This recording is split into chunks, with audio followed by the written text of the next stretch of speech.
Bonsoir, bienvenue au Lexicopolio.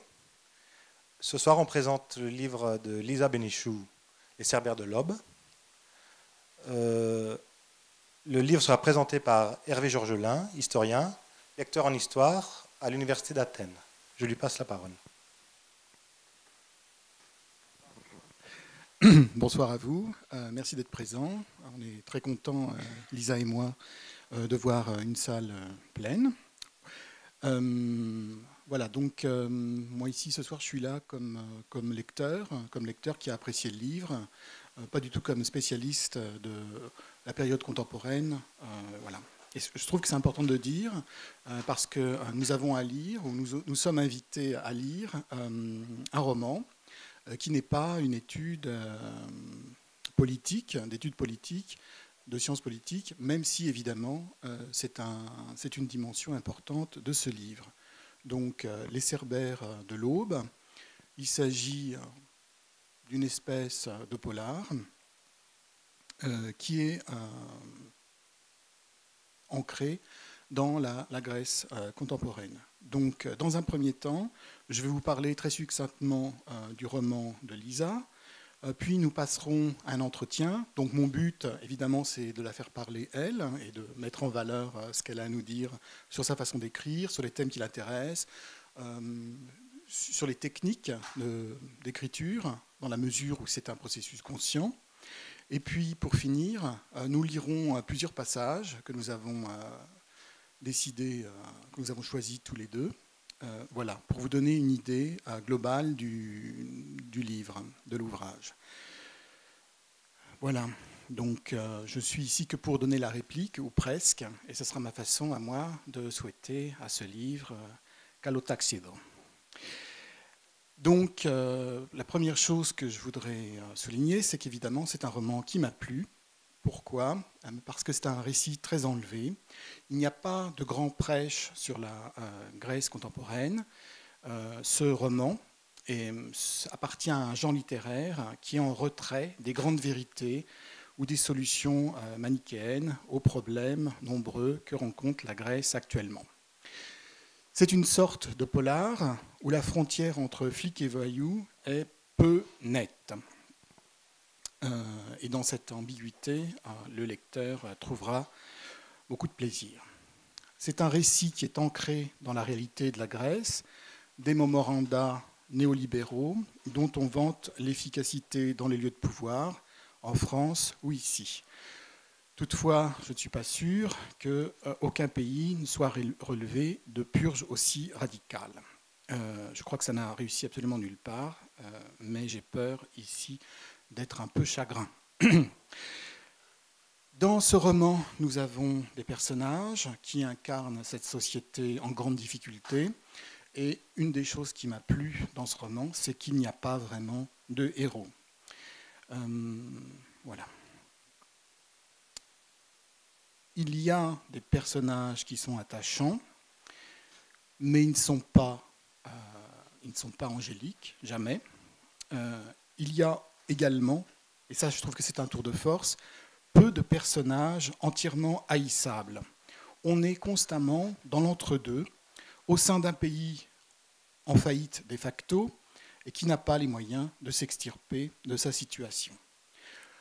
Le personnage central de Kostas, c'est un brave gars, un campagnard monté à Athènes, qu'on aime bien.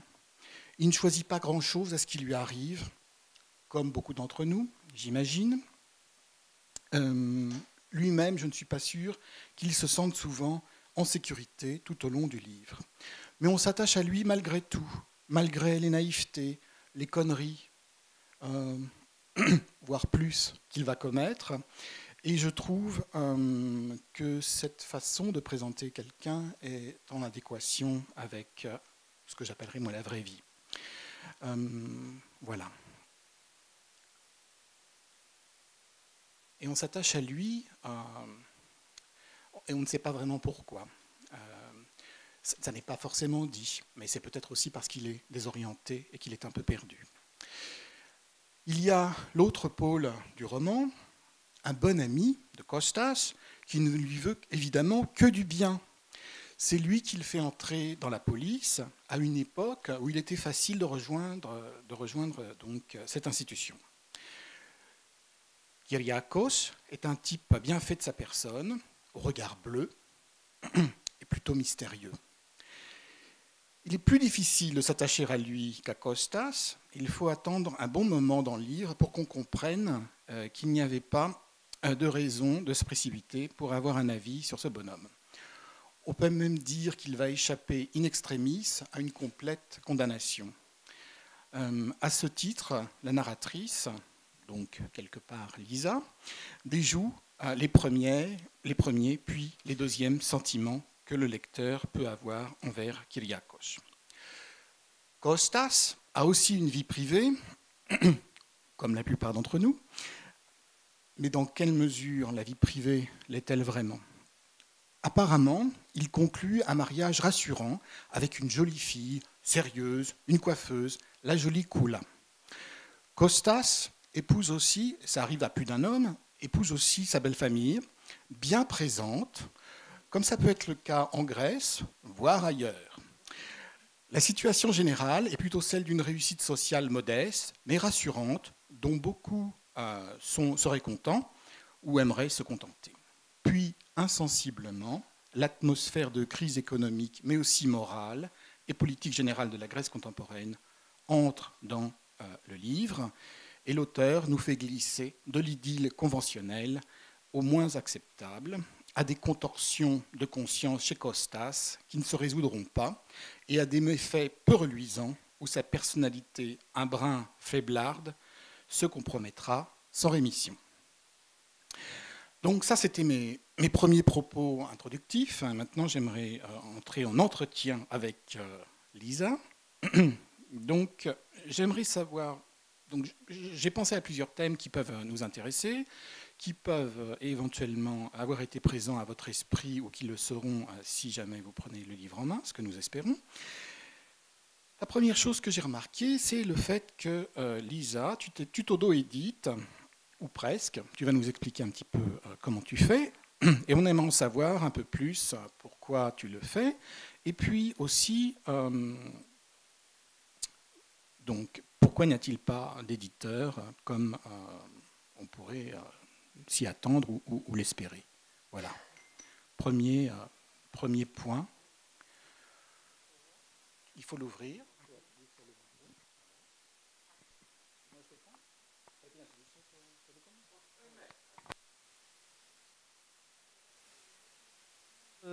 D'une part, pour moi, c'est effectivement plus facile dans la mesure où j'habite en Grèce et que je vais quasiment, par exemple, je ne suis pas rentrée en France depuis, je sais pas, 6 ans, 7 ans, je ne sais même plus.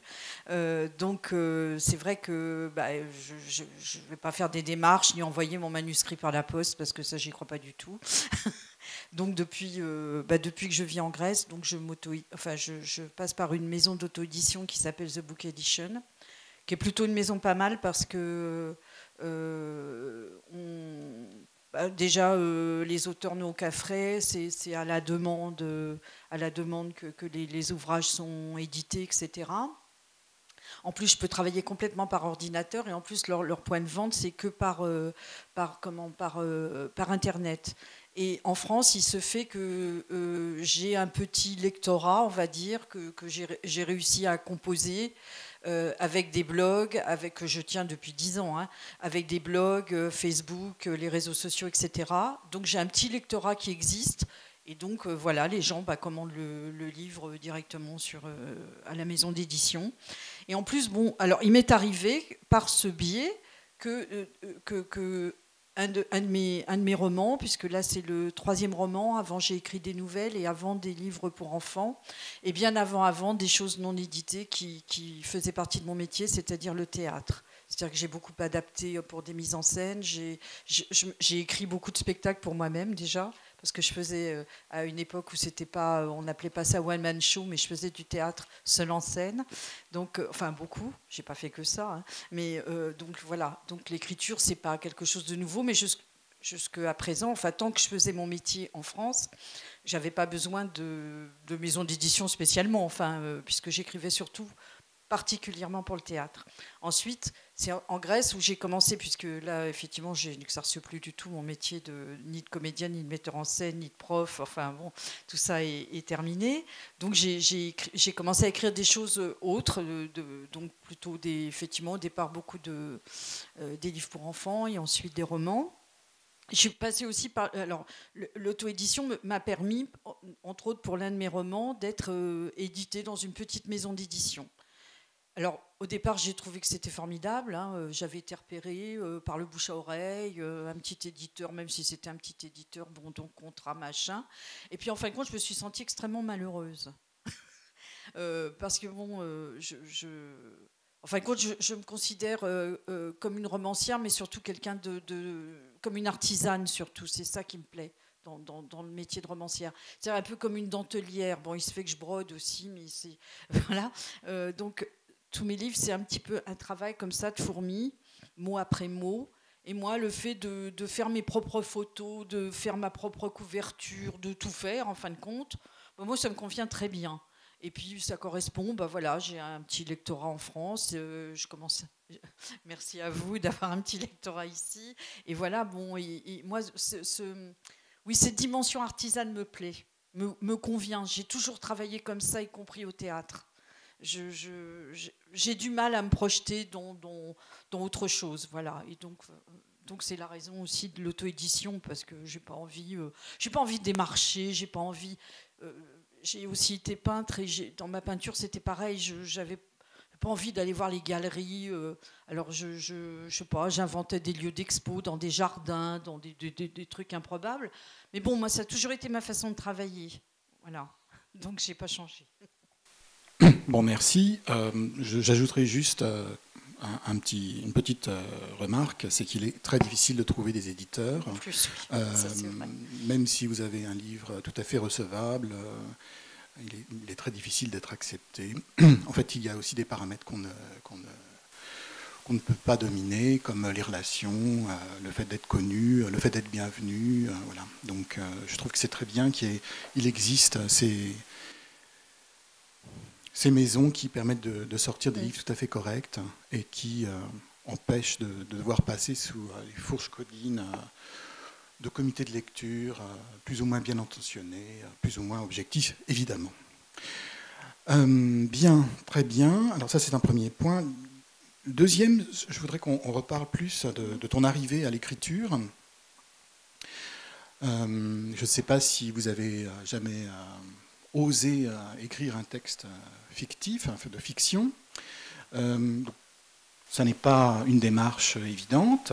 Donc, moi qui viens normalement des sciences sociales, n'est-ce pas, je sais très bien qu'il y a une grande différence entre les deux modes d'écriture. J'aimerais savoir comment toi, tu es venu à l'écriture fictionnelle.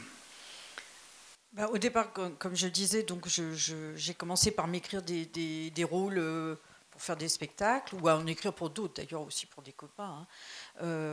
Et en fin de compte, c'est la même chose, sauf que c'est une écriture en théâtre, c'est une écriture éphémère, et sur un temps, évidemment, un temps donné. On ne va pas demander d'écouter pendant 14 heures un spectacle. Donc, bon, enfin, fois que ça se fait, mais bon, voilà, c'est une autre dimension. Mais en général, c'est pour des spectacles extrêmement courts, etc. Donc les textes sont quand même de la fiction. C'est-à-dire que le principe quand on écrit, enfin le principe que j'ai, qui est pas, je sais pas. Quand j'écris pour le théâtre, j'écris donc un rôle, donc je me projette dans le rôle.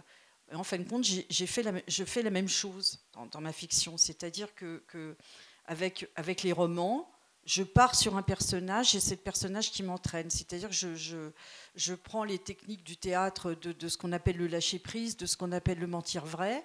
Je suis dans une espèce de bulle à l'instant où j'écris. Et à la limite, c'est le personnage qui m'embarque. Parfois, je ne sais même pas où je vais. C'est lui qui m'entraîne. Et puis, j'écris j'écris comme ça. Après, évidemment, je relis parce que quand le personnage vous entraîne, ça peut être un petit peu de bric et de broc au niveau du style. Donc, bien sûr, je relis au niveau du style, etc. Mais au départ, la trame, elle n'est pas écrite à l'avance. J'ai une idée sur ce que je vais écrire. Et une idée d'un personnage, parce que moi, c'est le cœur de mon écriture, c'est le personnage. Au début de chaque chapitre, on trouve des métaphores, des choses comme ça, mais le principal, c'est le personnage. Bon, ça vient effectivement, je pense, de mon métier de scène, où effectivement, c'est ça qui est le cœur de tout texte théâtral. Et donc, je travaille effectivement avec la même technique que je travaillerai un rôle au théâtre. Très bien. Alors maintenant, tu as écrit un roman, mais pas n'importe quel roman. Tu as écrit quelque chose qui s'approche du polar, d'un roman policier. Pourquoi ce type d'écriture? Pourquoi pas un reportage? Pourquoi pas un grand poème élégiaque sur la Grèce moderne en proie au déséquilibre institutionnalisé? Pourquoi tu as choisi ce genre? Et considères-tu ce genre comme secondaire ou comme vulgaire? Voilà, quel est ton avis sur le genre que tu as choisi? Alors, je pense que je ne sais pas si j'ai choisi ou tout simplement c'est mon style de... parce que je pense que dans mes romans, il y a une part de naturel, c'est-à-dire ce que je suis dans la vie réelle, on le retrouve dans mes romans. En général, d'ailleurs, les gens qui les lisent me disent, même parfois, il y en a qui pensent que j'ai réellement vécu le truc, alors c'est pas vrai du tout, mais bon, j'essaye d'avoir une écriture comme ça, naturelle, quelque chose... je pense que c'est toujours mon rapport avec la scène. Certes, quand on est comédien, il faut une certaine sincérité, mais la sincérité, c'est pas tout. Effectivement, il faut rentrer dans le personnage. Et il y a que ça qui m'anime. Enfin, c'est donc l'humanité. Alors, le poème élégiaque, je peux en être la lectrice, ça va être tout à fait passionnant pour moi. L'écrire, je sais pas, c'est pas du tout ma technique. Et le polar, disons que ça s'apparente au polar, c'est pas vraiment un polar, mais enfin ça s'apparente parce qu'il y a quand même une intrigue un peu policière, mais le truc c'est effectivement de dépeindre une société, de dépeindre des personnes qui existent ou qui pourraient exister, de dépeindre des situations. Alors ça m'arrange en plus quand mes romans se passent en Grèce, enfin en général ils se passent en Grèce, mais ça m'arrange beaucoup parce que j'y mets aussi beaucoup de dialogues. Venant du théâtre, j'y mets forcément des dialogues. Et écrire sur la Grèce contemporaine dans un style contemporain, sans dialogue, à mon avis, c'est pas possible. Parce qu'en Grèce, tout le monde parle. Si on ne parle pas, on est suspect. Donc le fait de... le fait de mettre des personnages qui parlent beaucoup, oui, ça va effectivement dans un style effectivement ou de polar ou de, enfin, ça s'adapte mieux.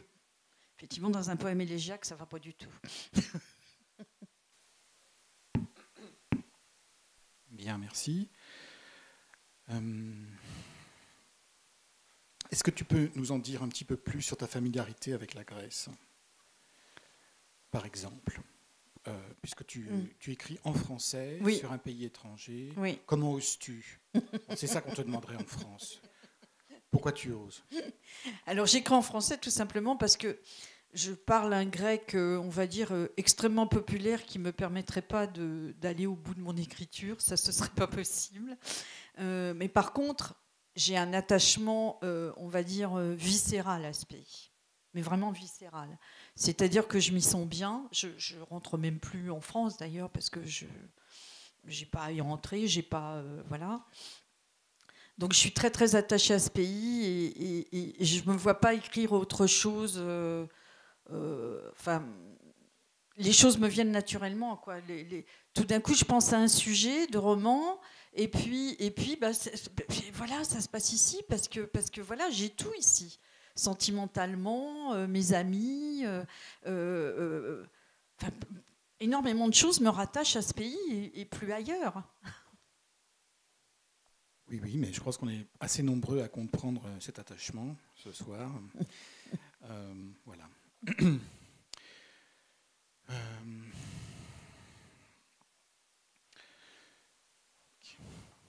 Ceci étant, j'ai un roman qui s'appelle La cantine littéraire, qui est un roman qui se passe moitié en France, qui commence en France et qui se finit en Grèce.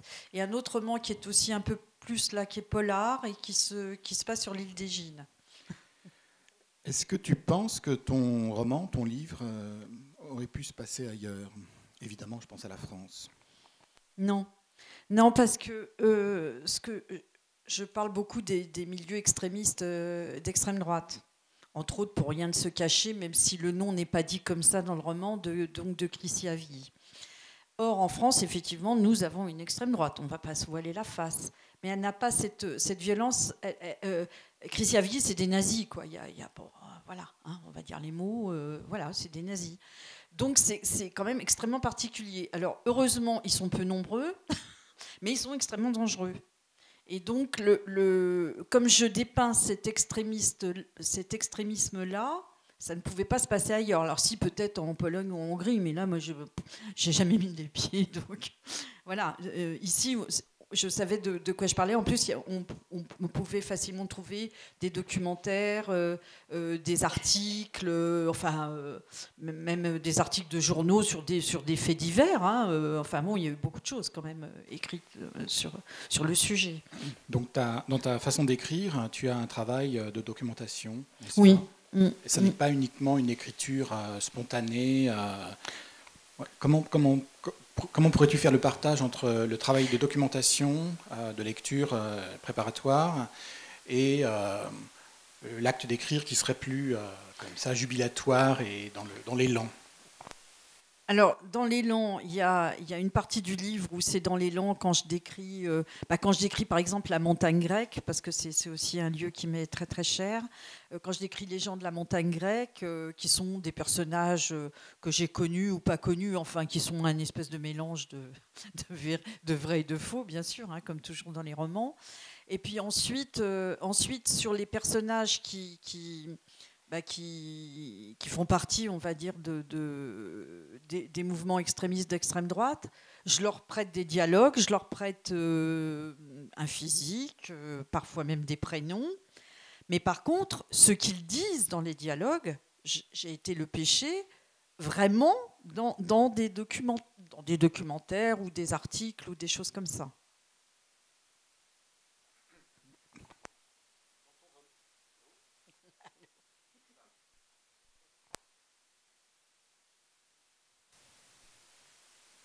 Voilà, c'est bon. Dans ton roman, le lecteur remarque donc le personnage principal est un homme, et donc je sais que tu es féministe, disons-le. Oui. Alors, est-ce que c'est problématique pour une femme d'écrire et se mettre à la place d'un homme? Est-ce que c'est difficile en particulier pour une féministe? Voilà, ça m'intéresse. Non, moi, c'était un exercice, c'est pareil, c'est un exercice de comédienne, ça. Donc ça m'a fait rire. Enfin, ça me faisait rire en fin de compte de me dire, je vais être à la place d'un homme, en plus un homme extrémiste, pas vraiment féministe en plus, ni pas non plus macho d'ailleurs. Il est gentil, hein, on va dire il est gentil. Et ça me plaisait de me mettre comme ça dans parce que des hommes comme ça, bien sûr, j'en ai rencontré. Donc oui, c'est un travail pareil, c'est un travail de comédienne, c'est-à-dire on rentre dans la peau d'un personnage et puis on y va, quoi. À mon avis, il y en a des comme ça. Je pense aussi. Alors, bon, on a compris que le personnage principal était assez commun, on s'y attachait, on ne savait pas trop pourquoi. Est-ce que néanmoins, dans cette palette de personnages, il y en aurait un parmi les hommes qui serait plus lumineux? Est-ce que tu pourrais nous en parler un petit peu? Parmi les hommes qui seraient le plus lumineux, oui, si. L'oncle du personnage principal, l'oncle de Costas, qui est un boucher et qui a vécu des choses un peu difficiles pendant la dictature et qui lui est impur, c'est-à-dire que il a un côté extrêmement rebelle tout le temps. C'est-à-dire il s'est révolté contre la dictature quand il avait, mettons, 17 ans, hein, à peu près l'âge où je situe les faits. Et ensuite, donc l'âge adulte où effectivement il est commerçant boucher, etc. Mais où c'est un type bien, quoi, et qui a gardé son côté rebelle qu'il avait pendant la dictature. Alors on voit que le personnage principal, Costas, est très entouré, et il est très entouré chez lui par des femmes, et en particulier par la sienne. Et sachant toujours que tu es féministe, ou que tu l'as été, ou que tu l'as été de façon active. Ah oui, active, je suis moins. Eh bien, ces femmes ne sont pas forcément très sympathiques. Non. Alors, est-ce que tu peux un petit peu nous expliquer comment tu justement, comment tu fais? Alors, je suis toujours bien sûr féministe avec les mêmes convictions. Bon, bien sûr, maintenant, je ne fais plus partie du MLF, du MLAC, dont j'ai fait partie pendant X années, de Psychepo, enfin vraiment. Alors, je pense que tout ce qui existait au niveau féminisme en France, j'y ai été. Mais justement, je pense que être féministe, c'est avant tout être lucide sur soi-même. Parce que qu'est-ce que demandent les féministes? C'est d'être en tout point égal aux hommes. Voilà. Et le fait de vouloir être tout simplement égal aux hommes, il faut aussi regarder déjà d'où on part pour arriver effectivement à une lutte avec des revendications féministes. Donc, effectivement, je pense que le mieux... Pour être féministe, il faut d'abord se connaître soi-même ou connaître le statut des femmes autour de nous. Et justement, les femmes étant les égales des hommes, elles le sont aussi égales dans les mauvaises choses, enfin dans le côté noir. On n'est pas... Bon, alors, en fait, ça, c'est quelque chose que j'ai trouvé très fort dans le roman, parce que j'ai trouvé que c'était du parler vrai sur une réalité qu'on ne présente pas toujours comme ça.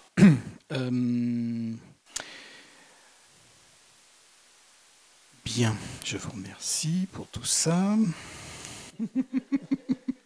Est-ce que tu penses que Kula, la femme de Costas, elle est un peu féministe? Tu penses qu'elle est dans une optique... Pas du tout. Pas du tout, puisque... Les femmes qui ne sont pas féministes, alors? Oh, bien sûr. Bien sûr. Bien sûr. Non, elle est vraiment, elle est dans la tradition. Voilà, pourquoi elle n'est pas féministe? Pourquoi une femme n'est pas féministe? Comment elle fonctionne, Kula? Comme personnage de fiction, bien sûr. Oui, mais qui, à mon avis, existe. Hein. C'est-à-dire que c'est une femme déjà qui veut surtout pas aller travailler. Donc, c'est-à-dire, elle refuse toute indépendance financière. Donc, à partir de ce moment-là, elle ne peut pas vraiment être féministe. Et sa seule façon de refuser l'indépendance financière, c'est d'être entretenue par un homme. Il n'y a pas 250 000 solutions. Donc, voilà, elle trouve ce biais-là. Donc, non, elle n'est en rien féministe. Elle veut surtout avoir elle s'en fiche d'être dépendante financière. Elle ne veut pas travailler. Mais cette dépendance ne passe pas par un renoncement au pouvoir. À un certain niveau. Non, oui, bien sûr. C'est la complexité, effectivement, parce que des femmes comme ça, ce stéréotype de femmes qui choisissent le mariage, et puis surtout les enfants, et puis surtout pas aller gagner sa vie. Effectivement, on est quand même au 21e siècle. Enfin, là, dans le livre, on est aussi au 21e siècle. Et bon, oui, en même temps, elles ont envie d'être un peu... de diriger le foyer, c'est-à-dire d'avoir un pouvoir. Donc le pouvoir, où est-ce qu'elles le trouvent? Puisqu'elles ne travaillent pas, elles n'ont pas d'indépendance financière, mais elles le trouvent au niveau du foyer. Et donc ça, c'est aussi tout le problème du matriarcat. Un matriarcat qui se profilerait derrière une apparence de patriarcat bien sûr, aussi réel. Bien sûr, bien sûr. L'un ne peut pas aller sans l'autre. Hein. Si on parle de matriarcat, il y a forcément du patriarcat. Alors ça, j'aime bien dans le livre, c'est que sans que ce soit un sujet de dissertation, c'est quelque chose qui est, à mon avis, très bien saisi. À propos de la structure du livre, une caractéristique de ce roman, c'est que le roman va se poursuivre après la disparition du personnage principal. Et ça m'a bien plu, parce que il me semble que ça illustre parfaitement le fait que nous mourrons tous et que la vie continue et que même le personnage principal est assujetti à cette loi. Et ça détruit aussi la position de héros. Il va mourir et il y aura une histoire qui va continuer. Alors pourquoi est-ce que tu as pensé à cet effet de prolongement au-delà de la vie du personnage principal? Est-ce que tu peux en dire quelque chose? Parce que je considère que la mort, c'est quand on ne parle plus de la personne qui a fait son passage sur Terre. Donc effectivement, le héros meurt, mais oui, la vie continue. Donc, et malheureusement, après, on va voir, est-ce que justement on va parler de lui après sa disparition ou pas? Alors ça, c'est effectivement, le lecteur le découvrira. Mais voilà, ce qui me semble important, c'est ça, c'est cette histoire, non pas d'une vie dans l'au-delà, où j'ai des doutes. Bon, je veux bien, mais j'ai des doutes. Donc plutôt le fait de...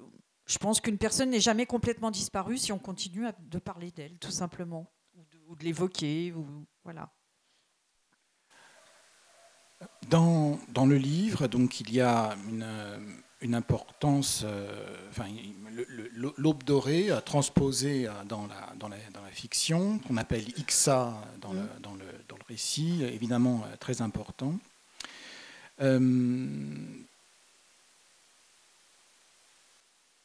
Le rôle de Ixa, de Ricciavi, explique la dérive des deux personnages principaux, donc surtout Costas et Kyriakos, un peu dans l'ombre.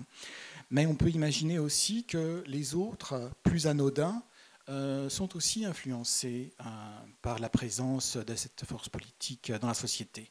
Est-ce que tu peux en donner quelques exemples ou quelques réflexions à ce propos? Comment Ixa infuse dans certains milieux, sans qu'on s'en rende bien compte, évidemment. C'est-à-dire que quand il y a des mouvements aussi, comment dire, aussi violents que Ricciavi, parce que bon, voilà, ou aussi violent que le nazisme quand c'était l'époque du nazisme, enfin, ou aussi violent que, je ne sais pas, ce qui peut se passer dans d'autres pays, ou ce qui va malheureusement se repasser sans doute au Brésil. Je pense que de se taire fait de chacun de nous des complices. Se taire ou faire comme s'il n'y avait rien. Comme on entend parfois, on entend encore dans des Grecs dire dans Athènes, quand même la dictature c'était pas si terrible que ça, hein, si on faisait pas de politique. Oui, ça c'est sûr. Si on faisait rien. Si on restait terré chez soi, c'était rien. Mais bon, est-ce qu'on est capable de rester terré chez soi? Est-ce qu'on est capable de toujours se taire, de toujours accepter un certain nombre de choses inacceptables, ou même parfois d'être le témoin de choses inacceptables? Donc voilà, c'est en cela où je pense que ça, c'est à part certains héros, mais justement dans mes romans, il n'y a jamais vraiment de héros. C'est des gens comme tout le monde. C'est-à-dire que moi, nous, vous, parfois, oui, on va se taire sur des choses parce que bon, voilà quoi.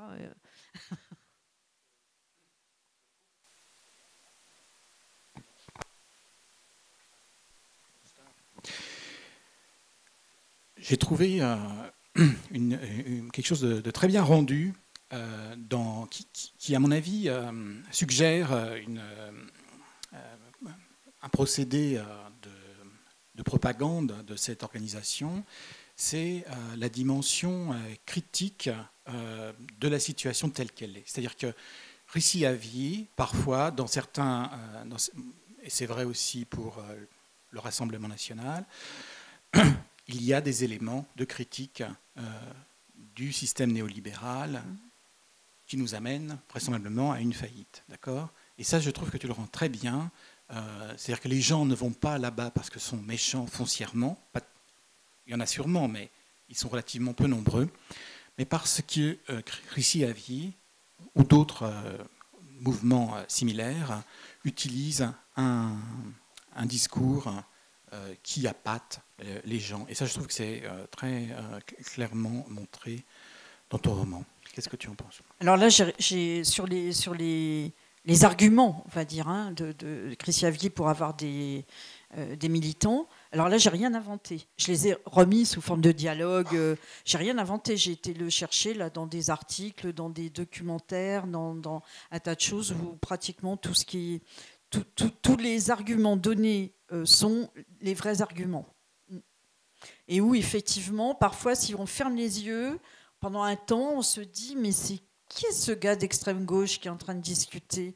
Et tout d'un coup, bon, alors là, après, il y a des indices qui vous indiquent qu'on n'est pas dans le même mouvement. Mais c'est souvent, effectivement, c'est des discours qui sont un peu plaqués et qu'on retrouve souvent et à l'extrême droite et à l'extrême gauche. La dernière question, la dernière remarque que j'aimerais faire, c'est est-ce que tu es, dans ton écriture, est-ce que sciemment tu penses que tu es influencé par tel ou tel auteur, telle ou telle lecture ? On est tous forcément plus ou moins influencés, mais j'essaye vraiment dans mon travail d'écriture, j'essaye au mieux. Bien sûr qu'on est forcément influencé par des gens. J'essaye au mieux d'être moi-même déjà, d'avoir une espèce effectivement de vérité, justement. De trouver une espèce de vérité, si on peut dire, mais au moins de sincérité. Donc voilà un premier balayage thématique du roman. On n'a pas révélé les tenants et les aboutissants de l'action. Je crois que le plaisir restera entier, le plaisir de découverte. Et maintenant, si vous voulez bien, on va procéder à quelques lectures. Et puis, si vous voulez, après, vous pourrez intervenir, poser des questions, faire des remarques. Voilà. Nous avons choisi 3 extraits. Si vous en voulez absolument un 4e, on a même un 4e en réserve. On va commencer par un petit dialogue. Alors moi, je ne suis pas comédien. Mais j'ai quand même eu beaucoup de plaisir à le lire. Alors j'espère que vous allez comprendre pourquoi. Et j'espère que vous allez en avoir aussi. Voilà. Je ne sais pas qui commence. Moi non plus, c'est pas grave. Donc, voilà, ce qui m'a plu dans cet extrait, ce qui nous a plu dans cet extrait, on est chez Costas. C'est moi qui commence. On est chez Costas, donc je crois que je vais être Kula, excusez-moi, mais je m'en fiche complètement. Donc voilà, je suis Kula et Lisa est ma mère, voilà. Donc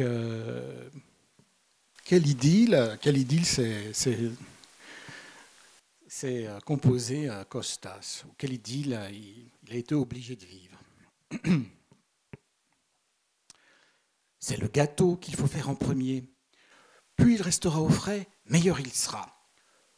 Tu crois qu'on peut préparer le roulé de viande à l'avance ? Oui, on peut. On le mettra au frigo, enveloppé dans un film. Et pour les salades, tu as prévu quoi ? Une simple salade verte avec de l'aneth. Ce sera suffisant avec tout ce qu'il y a. Et pour le petit ? J'ai une petite soupe qu'il pourra prendre au biberon et une compote en pot. Tu as encore acheté des petits pots ? Mais combien de fois il faudra que je te dise que je préfère lui préparer une compote moi-même avec des fruits frais ? Mais maman, il y a des fruits frais dans les petits pots. Lis, pommes, bananes, coings, que des fruits de saison. Mais cela ne vaut pas la compote maison.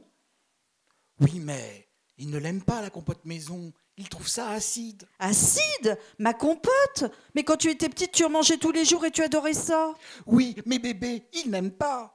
Quand je lui en donne, il fait la grimace et il recrache. Comment ça, il recrache? Mais quand c'est moi qui lui donne à manger, il ne recrache rien du tout. Hein, mon bébé? Moi, je sais, tu fais mieux que tout le monde et moi, je ne suis qu'une nulle. J'en ai marre que tu me traites comme ça. Etc., etc.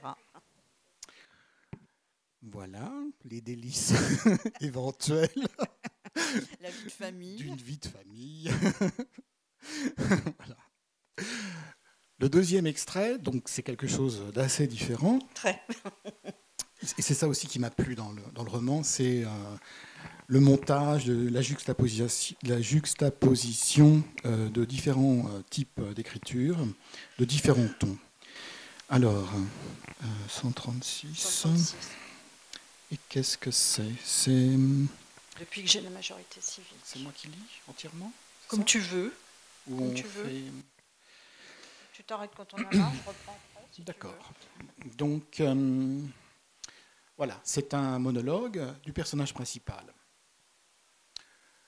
Depuis que j'ai la majorité civique, je fais comme les miens. Je vote pour le Koukoué, le Parti communiste grec.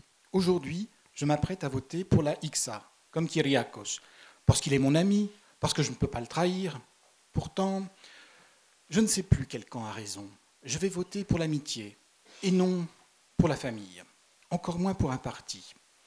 J'ai choisi l'inconnu contre la tradition. C'est en tremblant que je glisse mon bulletin dans l'urne.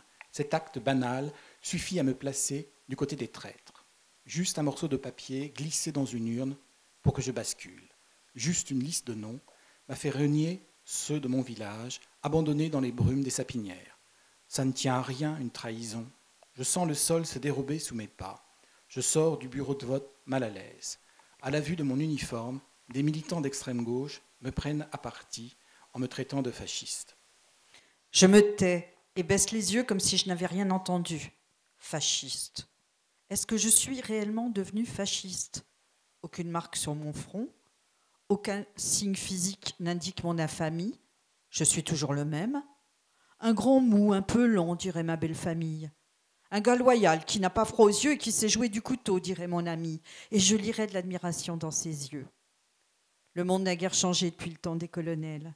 La vue d'un uniforme suffit à se faire taxer de fasciste.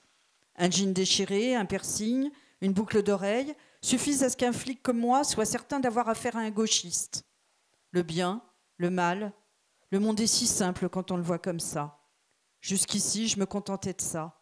Aujourd'hui, le doute s'installe et je ne sais plus. Troisième extrait que nous vous proposons. 144. Ah oui.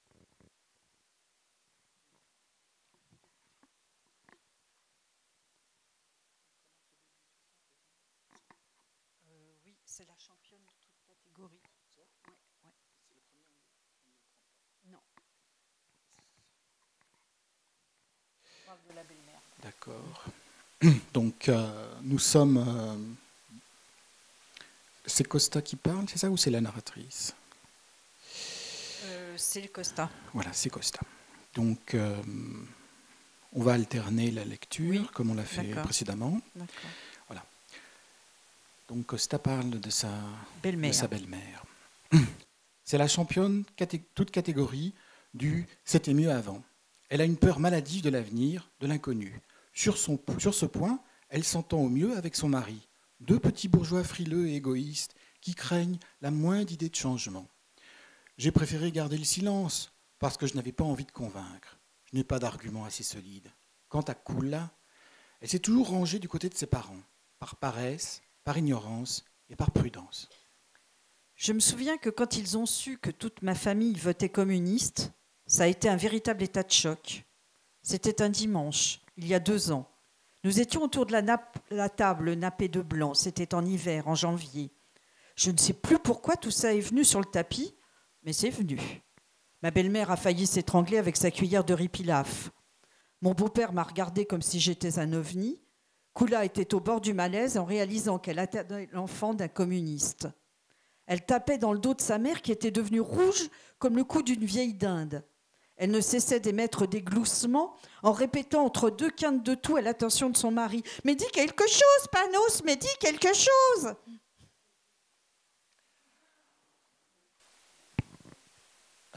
Voilà. Et maintenant, le dernier passage. On va supposer que vous avez envie de l'entendre.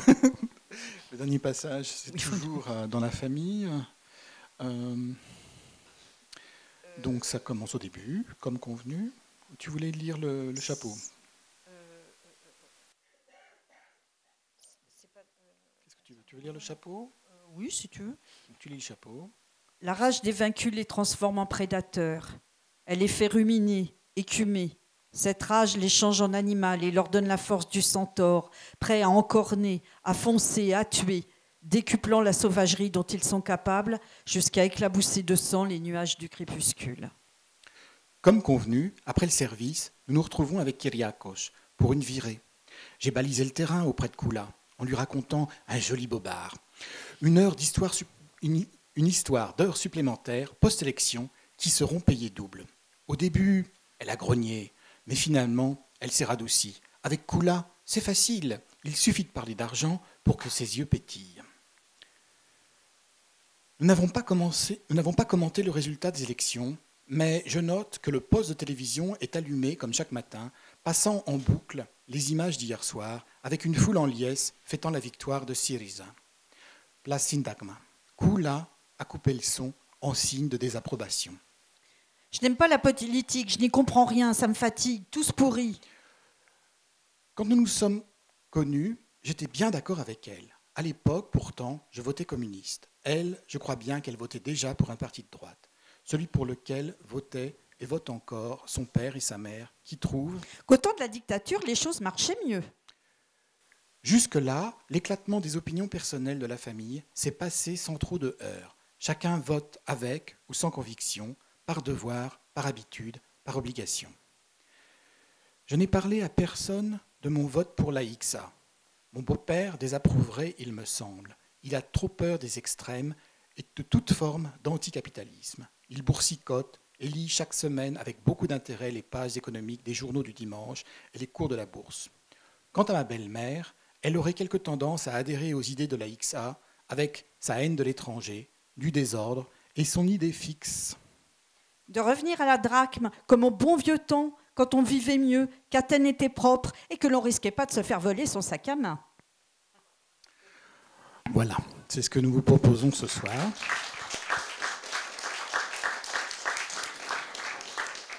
Et maintenant, je pense que Lisa serait très contente de réagir à vos remarques, à vos critiques, à vos questions. Je répète, il ne s'agit pas d'une thèse de sciences politiques, il s'agit d'un roman policier. Je vous remercie.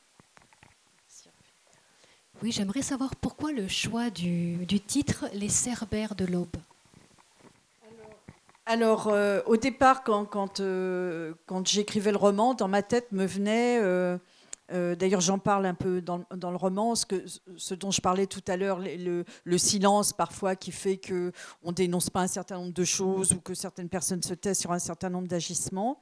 Donc, dans ma tête, je pensais à cette formule qu'on entend, les chiens de garde, sauf que les chiens de garde, c'était pris par Paul Nizan, donc c'était un petit peu embêtant quand même de reprendre la même chose. Donc, je cherchais quelque chose avec l'idée du chien de garde. Et donc, effectivement, m'est venu après Cerbère et l'aube pour traduire Christian Villiers. Voilà.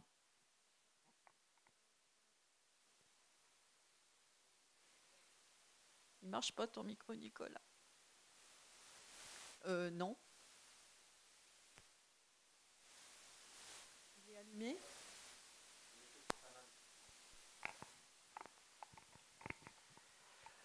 Non, moi je pense que le personnage qui nous aide à être un peu plus optimiste pour l'avenir, ce n'est pas le boucher qui appartient à un passé.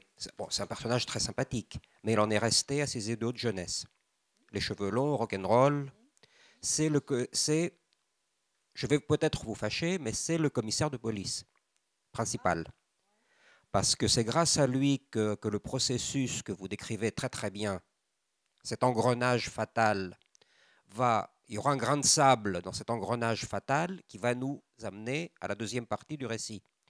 Donc, pour qu'un officier haut placé de la police refuse cet engrenage, je ne veux pas en dire plus, je crois que c'est le passage le plus optimiste du livre. Parce que si jamais la police était gangrénée à ce point par ces idéologies, là, il n'y a rien à espérer. Oui, oui, c'est une façon de... Je n'ai pas pensé à lui en parlant, parce que j'ai une grosse sympathie pour le boucher rock'n'roll, quoi, mais c'est bon, voilà, c'est personnel. Mais tu as raison, Nicolas, c'est un personnage intéressant, effectivement. Quelqu'un d'autre? Oui, moi je voulais savoir si on ressort intact d'une proximité quand même assez longue, ça ne s'écrit pas en quelques jours, avec Chrissy Avy. Alors, j'ai pas quand même été les rencontrer physiquement, hein, je sais pas. Pareil, c'est le travail du comédien, c'est-à-dire quand j'étais prof de théâtre, première chose que je disais à mes élèves, tu vas être dans la peau d'un personnage, tu vas rentrer dans tes propres émotions aussi pour trouver le personnage et dans les émotions de l'auteur, parce que l'auteur, il est plus qu'important. Et puis, la difficulté du travail du comédien, c'est ça, c'est qu'on est ailleurs et que de cet ailleurs, dès que le rideau est tombé, il faut en sortir, sinon on devient fou. Donc, je travaille un peu de la même façon en écriture, c'est-à-dire que oui, je sors du personnage, voilà, avec les mêmes techniques, quoi, les mêmes techniques mentales, heureusement.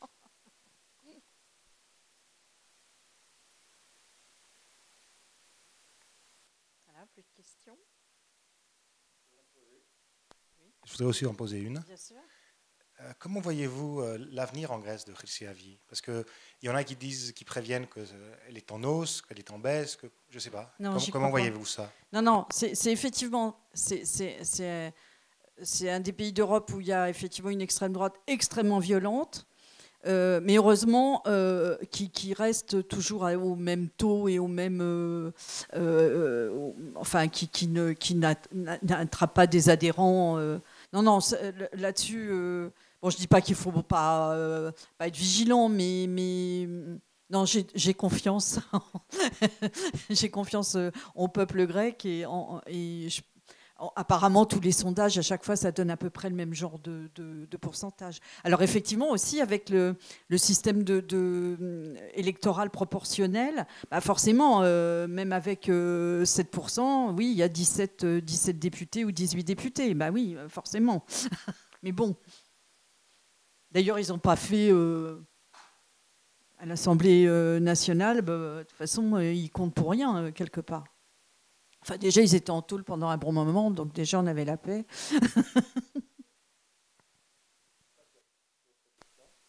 Non? Alors sinon, pour clore cette soirée, d'abord, je vous remercie à tous d'être venus, aussi nombreux. Et ensuite, je tiens surtout à remercier toute l'équipe de Lexicopolio, Odile surtout, qui m'a fait une grande confiance, parce que sans Odile, je ne serais pas là ce soir. Je ne sais même pas si j'aurais terminé le roman encore, parce que quand on s'est rencontrés, elle voulait absolument présenter ce roman et tout, qui était en cours, qui n'était pas fini.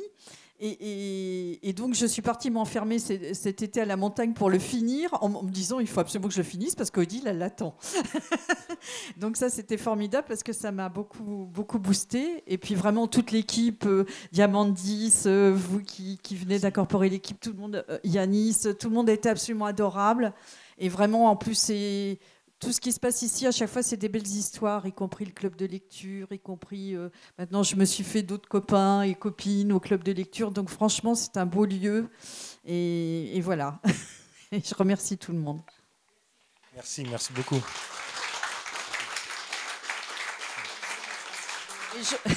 Et je remercie aussi Hervé oui. de sa patience, d'avoir beaucoup travaillé sur cette présentation. Et Et je pense qu'aussi Hervé, c'est devenu un ami avec l'aventure de ce livre.